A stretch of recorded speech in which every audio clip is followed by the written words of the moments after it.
tahsili marahin ulum, dan dengan memperoleh bukti-bukti dalam ilmu al-mufassalati yang terperinci awalan pertama-tama. Fa innahu yasuqu ilal maqsudi, maka sesungguhnya al-istighal itu yasuqu dapat membimbing seseorang ilal maqsudi, menuju tujuan yang ingin dicapai. Siyaqatan mawthuqan biha, siyaqatan dengan bimbingan atau dengan cara mawthuqan yang terpercaya, yang kredibel. Kama yusaqu bil ijtihad, sebagaimana diyakini bil ijtihad dalam usaha keras, fi an yuhassila, untuk memahami, fi an yuhassila, untuk meraih, mencapai fiqhan nafsi, dalam memahami jiwa. Waqad kana Rasulullah sallallahu alaihi wasallam, konon Rasulullah SAW faqihan nafs, sosok yang ahli dalam memahami jiwa. Min wari ijtihad, tanpa ada ijtihad, usaha keras.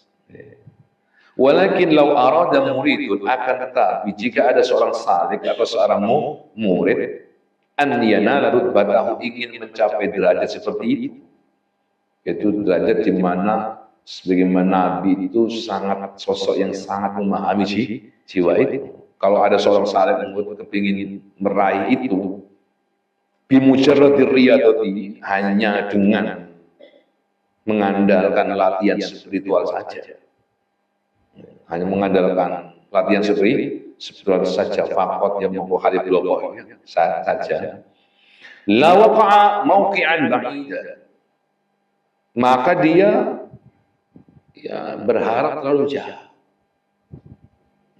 Kalau ada seorang murid, seorang salik, ingin menguasai, memahami jiwa, ilmu tentang kejiwaan ini, dengan cara apa? Dengan cara riyadhah saja, zikira, sholat, sebagaimana sufi itu. Kalau hanya itu saja, menurut mereka, la waqa'a mauqi'an ba'ida, maka dia berharap terlalu jauh. Seperti harapan kosong, susah. Maka fala budda min tahsili naqsil ulum, maka tidak boleh tidak min tahsili naqsil ulum, untuk meraih ukiran ilmu al-haqiqiyat, yang hakiki, fi nafsi, dalam jiwa manusia, bitoriqil bahthi, dengan cara mencari, belajar, meneliti, meneliti, wan nazar, dengan cara pemikiran, merenungkan, tafakuran, ala ghayatil imkani, sejauh mungkin. Menurut para nuzul, kalau ingin meraih derajat itu, ingin jiwa itu bisa menangkap hakikat ilahiyah, kebenaran ilahi, maka caranya harus belajar.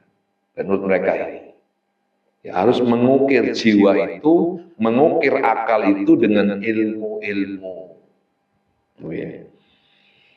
Nah, dengan meneliti, dengan membahas, dengan mengkaji, dengan memikirkan, merenungkan, sebagaimana panjenengan malam ini misalnya. Itu koyo malam ini jadi thariqatun nuzul, mengkaji, membahas, merenungkan, ini thariqatun nuzul. Wa dzalika bitahsili ma, yang demikian itu dengan cara mempelajari ma, sesuatu, hassalahu, apa yang telah dipelajari atau yang diraih, al-awwaluna, oleh para pendahulu, awalan-awalnya. Jadi kalau cara nuzul itu ngeten. Pertama, pelajarilah apa yang sudah dipelajari oleh pendahulu kita. Misalnya Imam Al-Ghazali, itu sosok yang alim, sosok sufi, sosok teolog, dan sebagainya itu. Kalau ingin menempuh Imam Al-Ghazali, ya pelajarilah kitab-kitab Al-Ghazali. Al-awwalun, orang-orang terdahulu. Tsumma la ba'sa ba'da dzalika, kemudian sesudah itu tidak mengapa bil intidhari, menunggu apa yang akan terjadi. Lima lam yankashif, apa yang belum tersingkap din ulama'i bagi para ulama al-bahithina yang meneliti ilmu-ilmu ketuhanan tersebut.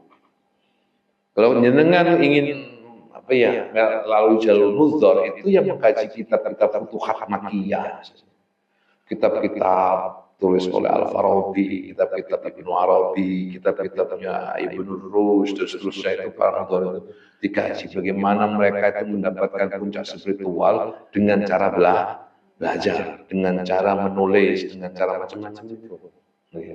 Orang bisa mencapai suluk kehadirat Allah walaupun sepersekian detik atau sepersekian menit di atas meja tulis itu. Itu bisa. Sebagaimana seorang sufi di atas sajadah. Ya, nah, tapi kalau cara jalur nuzur, ya pelajarilah apa yang sudah dipelajari oleh pendahulu seperti ya ulama-ulama kita terdahulu itu. Dengan cara apa? Mengkaji kitabnya, mempelajari, mendialogkan, merenungi, dan seterusnya begitu. Nanti akan muncul apa ya? Hal-hal baru yang akan masuk dalam jiwa manusia. Itu nuzur begitu. Fa inna ma lam yantishif, maka sesungguhnya apa yang belum tersingkap minal umuri al-ilahiyati, dari perkara-perkara ilahiyah lil khalqi, bagi umat manusia, aktsaru, lebih banyak, mimma inkashf, daripada apa yang sudah tersingkap. Apa yang sudah disingkap oleh Ibnu Rushd, Al-Farabi, Ibnu Arabi, Al-Ghazali, dan ulama-ulama terdahulu misalnya Al-Qushairi, seterusnya itu, apa yang sudah mereka raih, apa yang sudah tersingkap dari ilmu-ilmu ilahiyah itu nih, sesungguhnya lebih banyak yang belum tersingkap daripada apa yang sudah tersingkap. Tergantung ini umat manusia yang datang sesudah mereka mau belajar atau tidak. Apa yang sudah diraih oleh Ibnu Athaillah As-Sakandari dalam kitab Hikamnya itu sepersekian kecil saja. Masih banyak yang belum tersingkap. Akan tetapi begini ya, fakta dalam sejarah, ulama yang bisa menguak ya, ilmu ilahiyah, ilmu-ilmu tentang ketuhanan seperti ini, itu lambat laun ijtihadnya sepertinya mulai ada banyak penurunan. Coba apa yang prestasi Al-Ghazali misalnya, dia mencoba untuk mengintegrasikan antara fikih, antara tauhid atau ilmu kalam, filsafat, ya, tasawuf, itu ada dalam Ihya.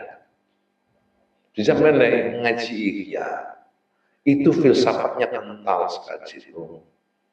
Itu ilmu tauhidnya juga kental di situ. Berbagai macam disiplin ilmu ada di Ihya itu. Sehingga orang nggak tahu belajar filsafat, belajar Ihya, mesti tumbang nanti ketika membahas di tengah ke belakang. Mesti tumbang. Ya, harus paham filsafat paritetik dulu, filsafat Islam dulu. Setidaknya sebagai modal. Lekon belajar falayah dulu falan atau ayam, kemudian ngasih ini jauh kayaknya ya. Kenapa? Karena beliau ini di samping seorang filsuf juga seorang teolog. Semen teolog juga seorang fakih. Sebagai seorang fakih juga seorang sufi, sehingga Ihya itu masterpiece-nya ada semua di situ. Seakan semua potensi keilmuan itu ada di situ, dan